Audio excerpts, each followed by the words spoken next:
Hello, folks, and welcome to your outlet for outdoors and Western lifestyle news, The Ben Show. I am your host, Rebecca Wanner, a.k.a. Beck. As always, we say each and every week, we want to hear from you, your comments, stories, ideas. Get a hold of us anytime. Call or text 305-900-2363. Again, that's 305-900-2363. And also, you can drop us an email at bendradioshow@gmail.com. Right along, as always, is my producer and sound engineer, Jeff Tigger Erhardt. First thing I want to ask, though, before we get rolling too far is spring is here. It's warmed up. You've noticed all the swimsuits are out in the out on display. We'll put it this way at all the stores, making us really get excited for summer. Or depressed, one way or the other. Where I'm going at with this is, are you cashing in and buying the winter coats and everything that's on sale? This is your reminder, okay? So you're saying buy a winter jacket instead of focusing on the itsy-bitsy, teeny-weeny yellow polka dot bikini? Yes, winter jackets never go out of style. style. Well, that will make some people less depressed. I do have a funny story on that, by the way. A couple of years ago on a family trip with all my aunts and uncles, one of my aunts surprised my mom with an itty-bitty polka dot bikini. Get this. My mom, she showed up at the pool rocking that itty-bitty. Were you shocked? I was shocked. My aunts were like shocked and going, heck yeah. The itsy-bitsy, teeny-weeny yellow polka dot bikini. Buy your winter jackets, okay? They never go out of style. Jumping right into the news, are you like other Americans? Did you hear a loud boom earlier this week that was startling people across parts of the Midwest and East Coast? Well, if you did, it has been traced back to a small asteroid, according to NASA. The object, about 6 feet wide and weighing roughly 7 tons, entered Earth's atmosphere on the morning of March 17th, 2026, that's St. Patty's Day. As it broke apart high above the ground, it released energy equal to about 250 tons of TNT. That explosion created a pressure wave, producing the booming sounds heard across at least 10 states, including Ohio and Pennsylvania. The event was widely seen and reported, with eyewitnesses spotting a bright fireball streaking across the sky. Some of those sightings were confirmed by the National Weather Service, which used lightning detection satellite tools to help identify the meteor. Experts say the boom was likely a sonic boom caused by the asteroid breaking apart at high speed. Despite the dramatic sight and sound, there are no records or reports of debris reaching the ground, suggesting the object burned up in the atmosphere. So in short, it was brief but powerful space event that was visible. A wide region got to see it, but ultimately it was harmless. This is the first time I heard of this. Oh, you hadn't heard about this? I did not hear anything about this, but you said a sonic boom, so that means that was breaking the sound barrier. Exactly. I saw the video clip and coverage of this on St. Patty's Day, and I was going, whoa, okay, that would have had me shocked too. Heading to northern Minnesota, a spilled load of corn from a train has unintentionally created a deadly situation for local wildlife. Over the past several weeks, more than 100 white-tailed deer are believed to have been killed after being drawn onto railroad tracks to feed on corn scattered along an 80 to 90-mile stretch from Thief River Falls to the Canadian border. That sounds kind of like a cartoon. It kind of does. It I'll does. agree. It sounds like a cartoon. Continue. Well, residents say a rail car carrying salted corn likely opened in transit, spilling grain along the tracks. The easy food source has attracted deer and other animals, especially during a harsh winter when food is scarce. But the tracks also pose a danger. Deer tend to stay on them to avoid deep snow, making it difficult to escape oncoming trains.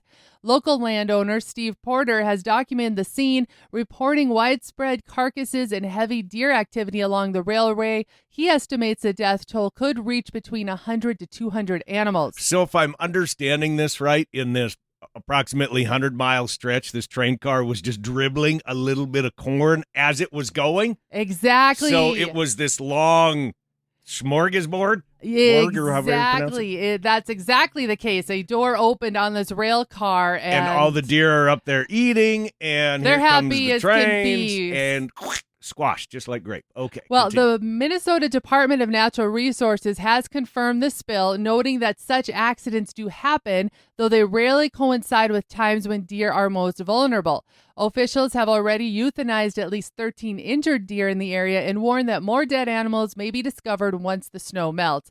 Residents continue to express concern as the situation unfolds, calling it an unusually severe wildlife loss tied to an avoidable accident. California is now where we're heading. Wildlife officials in California say more than $3.5 million has now been distributed to livestock producers dealing with the return of gray wolves. The California Department of Fish and Wildlife says about $3.52 million has been paid out through the state's Wolf Livestock Compensation Program, which was created by the California legislature to help ranchers offset costs tied to wolf activity. The program offers support in 3 different ways. Ranchers can receive payments for confirmed livestock losses caused by wolves, pay for presence payments when wolves are documented in the area, and funding for deterrent tools aimed at preventing conflicts between wolves and livestock. Most of the money so far has gone to ranchers in Northern California, where wolf activity has been most concentrated. The compensation program was developed after the return of the gray wolf to California in the early 2010s. Wildlife officials say the effort is meant to support ranchers while the state continues managing the recovering wolf population. State officials say they'll keep working with eligible producers to distribute remaining funds, and application information is available through the California Department of Fish and Wildlife. Now, there's a number of other states that I know want to jump on board just like this because wolf has been a problem in Montana, Colorado, Wyoming, Idaho, Oregon, Washington, Nevada, Utah. Should I continue? No, you shouldn't, but that is exactly... I'm glad that some landowners are finally getting some compensation. So if the government is giving them some money, doesn't it tell you something like maybe there's a little too many wolves in that area? Just saying. I'm just saying I wanted to share this article just for that case because there are so many states with ranchers that are battling the introduction of wolves into their area. Here's some hope. Maybe take a look at how California structured their payback program. Heading across the country over to Florida, a little-known but highly destructive invasive species is spreading through the Florida Everglades, the Asian swamp eel. Scientists warn the air-breathing snake-like fish could rival or even surpass the damage caused by Burmese pythons. Native to parts of Asia, these eels were introduced to Florida in the 1990s through the live food trade and have steadily expanded their range. Today, they are found across much of South Florida's wetlands, where they prey heavily on crawfish and small fish, key food sources for many native species. Researchers, including ecologist Nathan Dorn, say crawfish populations have dropped by as much as 90% in some areas where the eels are established. This decline threatens a wide range of wildlife, from wading birds to alligators that depend on crawfish to survive. Part of the eel's success comes from its unusual biology. It can breathe air, survive drought by burrowing in mud, and hunt effectively at night. Unlike native predators, it can persist through harsh conditions and quickly prey on returning species when waters rise again. Despite their growing impact, there are currently no effective methods to control or remove swamp eels from the wild. Experts warn that if their spread continues unchecked, the species could significantly disrupt or even partially collapse the Everglades' delicate ecosystem. While more research is underway, scientists say the rapid rise of this resilient predator is a serious and under-recognized threat to one of America's most important wetlands. So we've got lizards that just fall out of trees in Florida. We have air-breathing fish, snake-like eel things. Have you seen what these eels look like? No, I have no idea what they look like. Do they look like a snake, or do they kind of more resemble an eel with a little bit of a fin on it? No, when I saw what these looked like, and there was just a mass of them, like all entangled in one another, I thought they were snakes. Very creepy, okay? I can't believe you even actually read this story, because we all know how you love the reptilian kind with no legs. I'm not going to comment anymore on that subject, but I am going to say this. We're going to take a short break, crew, and when we come back, we've got more of The Ben Show.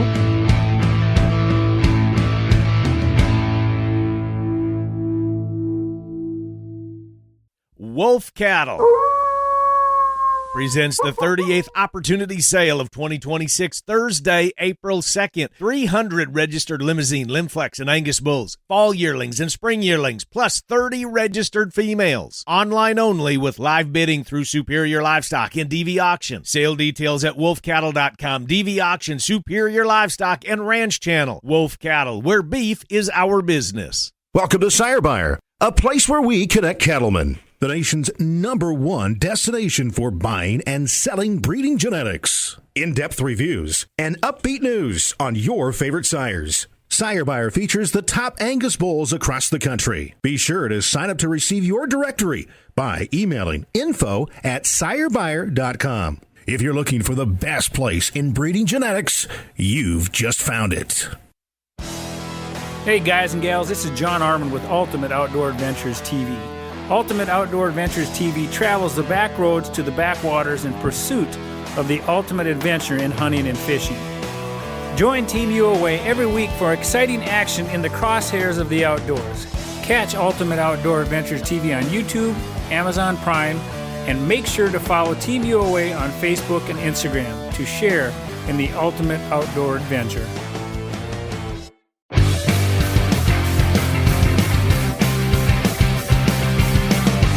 Welcome back to The Ben Show. I'm your host, Rebecca Wanner, a.k.a. Beck. And as always, Jeff Tigger Erhardt is in the co-host chair.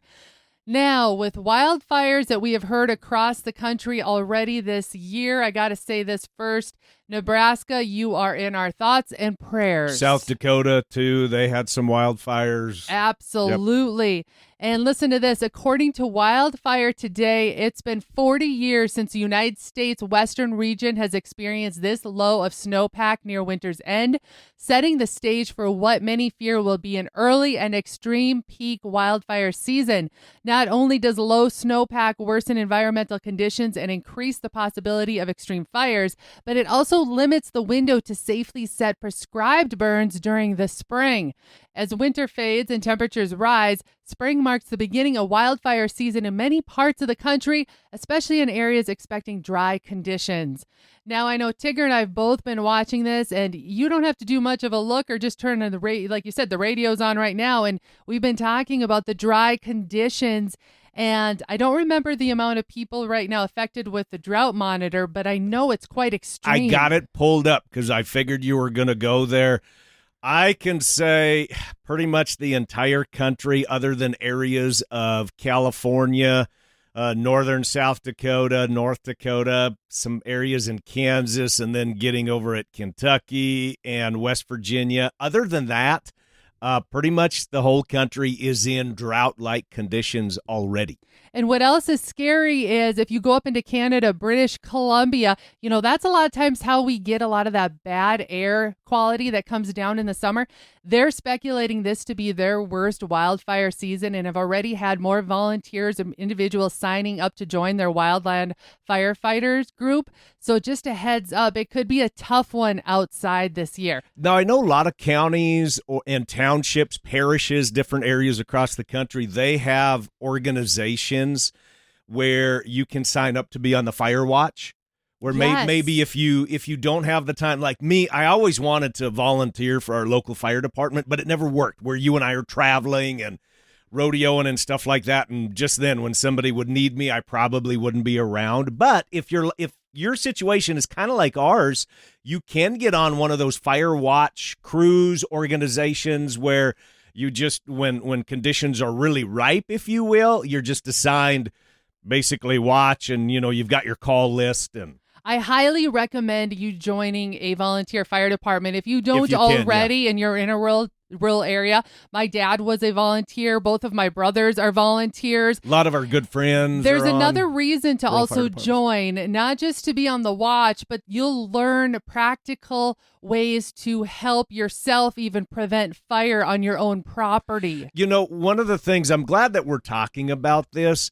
One of the big things that I learned when I lived in Oklahoma and battling fires in that part of the country is you never turn your back on the fire. Correct. Ever. I know that sounds like a little thing, but that's extremely important because look how the wind can just literally, a gust can change direction, and that fire can instantly, it can jump, it can move, it can surround you. So kind of some scary stuff. Well, I think this is a great time to bring it up just because I have been really watching this closely, and there's a lot of worry about what the wildfire season is going to be this next year. And when you're looking at your property, we all have spring fever. We're now getting outside. We're cleaning up our There's yards. people in the field already, and believe it or not. This is one of those where no different than back when you changed your clocks ahead, you should have changed your smoke alarm batteries. Oh, yes, great idea. This is the same thing here. You need to be checking, are your fire extinguishers, are they still good? Here's another one I think a lot of people overlook outside when they're looking at their property. They're excited about their fire pits and getting their yards ready, but they forget about remembering what is the water access.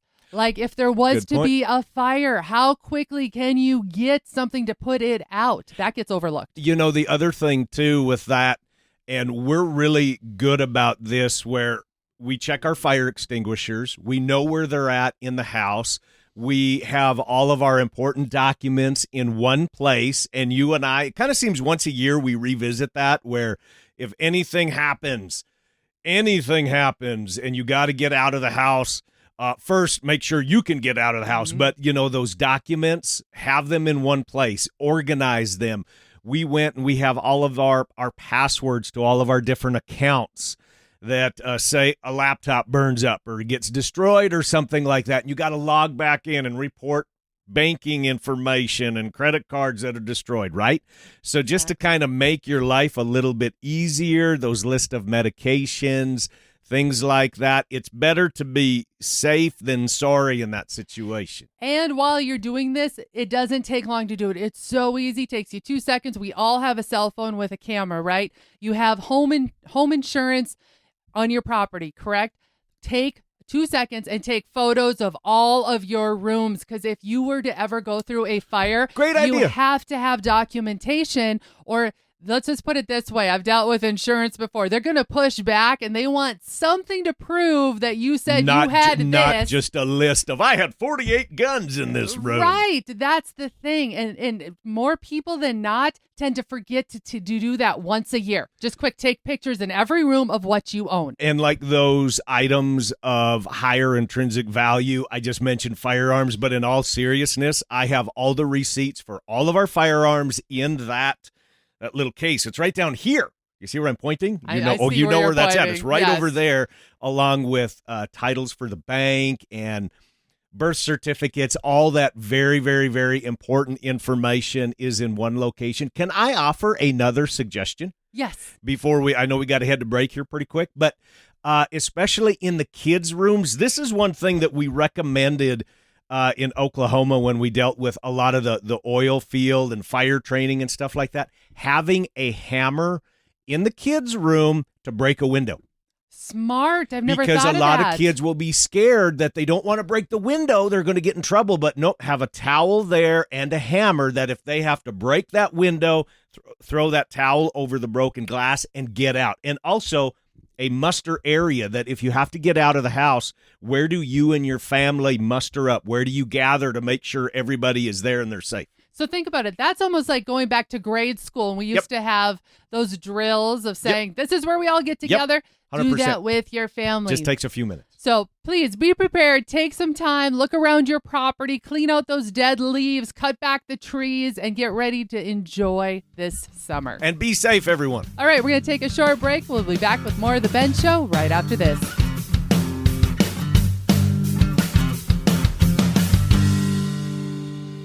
It's the sale worth waiting for, CK Bar Ranch. Simmental and Simangus bulls designed to add pounds and profit to your program, where bulls offer the best of both worlds with proving calving ease and growth to maternal strength. Join the CK Bar Ranch crew Friday, April 3rd at St. Ange Livestock in St. Ange, South Dakota. Bid and buy online at DV Auction, and videos, catalogs, and sale information available at ranchchannel.com and ckbarranch.com. Join us April 3rd in St. Ange, South Dakota for a powerful set of bulls ready to go to work for you.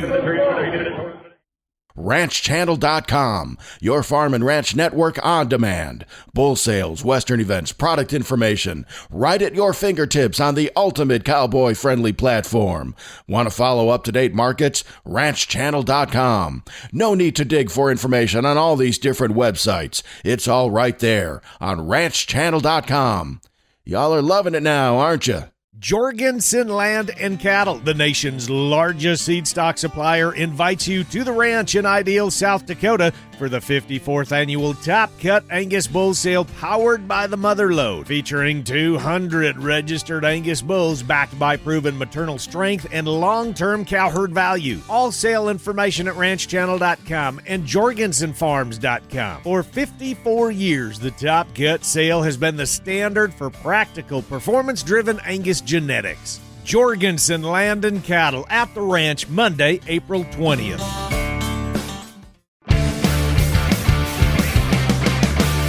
Welcome back to the Ben Show. I'm your host, Rebecca Wanner, a.k.a. Beck, and Jeff Tigger Erhardt is in the co-host chair. Now, here's the other thing to be aware of, by the way. If you haven't done so and you're getting the itch to go camping, a lot of the state parks and national parks and just even private parks are private camping grounds. They are open to book your reservations. I'm bringing this up so that you're not late to the party, okay? You're kind of looking over here at me with this. Let me just back up. Let me just tell a little story about this. Beck had an idea last year, and of course, I didn't have a vote in it, and you wanted to get a Class C camper. Yes. Okay. And we got one. And so we have, it's very similar to Cousin Eddie's on National Lampoon's Christmas Vacation. It is not that bad. So, of course, I went along with it, and we got this camper, and like everybody, we put another $1,000 into this thing, accessorizing said camper, and took it out on our maiden voyage, which was the only voyage that this thing has gone on, because it cost about $700 that weekend when it got, 4 miles to the gallon, unbeknownst to me. It got closer to 6. It did. You weren't even driving the darn thing. And when we were driving through the breaks, and it was so darn windy, and it was everything that I had to go 40 miles an hour through the breaks, very quickly we became that guy. And just to clarify, so you know what the breaks are, that's what's the nickname for the Badlands in our area. We call it the breaks. So it was rough terrain. There was semis behind me that were going 40 miles an hour, trying to haul oil, and everybody trying to haul cattle. I swear we got passed by an old John Deere tractor with a baler on it. And everybody was passing us and expressing how, I was number one in their book. But so honey, I'm not excited to do any more camping. We're going to flip the thing because I guarantee you, as soon as they cashed the check when we wrote it for them, they were celebrating that they were out of that camper. Okay, now just to classify, you threw all campers under the bus, okay? I said Class C camper. I'm not saying because I want a fifth wheel. There you go. You weren't explaining that enough. You were just bashing on the camper. So it was a Class this C. particular one, not all Class C's. And it's just like a 20-year-old Class C. This particular one that right now is parked in my shop with a dead battery. So I don't know what you were going to talk about in this segment, but I just had to voice a little bit. I feel that apparently you needed to have a little counseling done. You needed to feel and express your feelings. There it sits. So a beautiful Class C camper is for sale. It is not for sale. We've only done one trip with it. Okay, so the point is, if you're going to go camping, now is the time book your stuff now. Start booking those campsites, because I hear people all the time. I watch, a lot of groups on Facebook, and everyone's biggest gripe is that the spots get taken. They can't find a spot, X, Y, or Z. You got to get those reservations in now. And now I'm looking at you, Tigger, as well, going, holy, I need to pick out where our spots are going to be for the 4th of July. I was just thinking that because we always take the 4th off and go camping in a certain spot. Right. But I'm also bringing this up for those of you that may be thinking about going camping and a new location. Say you've always wanted to head west. You want to go to Yellowstone. You want to go to Glacier National Park. You want to go to Rocky National Park. Some of those areas where we just mentioned earlier previously in the show about how wildfire season is kicking off already. This is going to be that time for you to take in while you're booking your spots to remember that these areas may have to deal with wildfire, meaning you may have a fire ban. That's okay? a very good point. And a lot of Very good times point. I hear from folks that are new to camping or they're not used to camping in drier climates, and they're sitting there making comments on social media and just going, oh my gosh, my family, the trip's not going to be fun anymore because we can't have s'mores. You can still have It could fun, still okay? be fun. We got a camper for sale. It'll be fun. I'm just, we don't have a camper for sale. I'm just bringing it up, though, that when you're looking and making your plans for this summer, knowing the forecasted wildfire season we're thinking that it's going to be throughout the entire United States, you're going to want to be double checking before you hit the road to check and see, are there fire bans in that area? What Are has there been, some roads closed You or some got it, areas yes. that you wanted to go to that maybe are going to be off limits now? Yes, absolutely. And then maybe just have a backup plan so that it's still fun. The party keeps rolling. And there are other ways to have a kind of like a campfire feel once you're out in the backcountry. Now, did I mention there's a camper for sale? And on that note, we're going to call this show wrapped for this week, folks. Remember to keep sending in any questions or comments you might have about the show. You can send text or call, by the way, 305-900-2363. Again, that's 305-900-2363. Or you can always email benradioshow@gmail.com. And if you missed part of this show or want to hear past episodes, you can find them all on the website, thebendshow.com. Finally, a big thanks to all of you listeners out there that came along. And whether you're coming or going today, stay with us as we ranch it up. And remember to keep up with me back all week long by following The Bend on Facebook and on Instagram @The Bend Show. This is Rebecca Wanner. Catch Beck if you can next week on The Bend.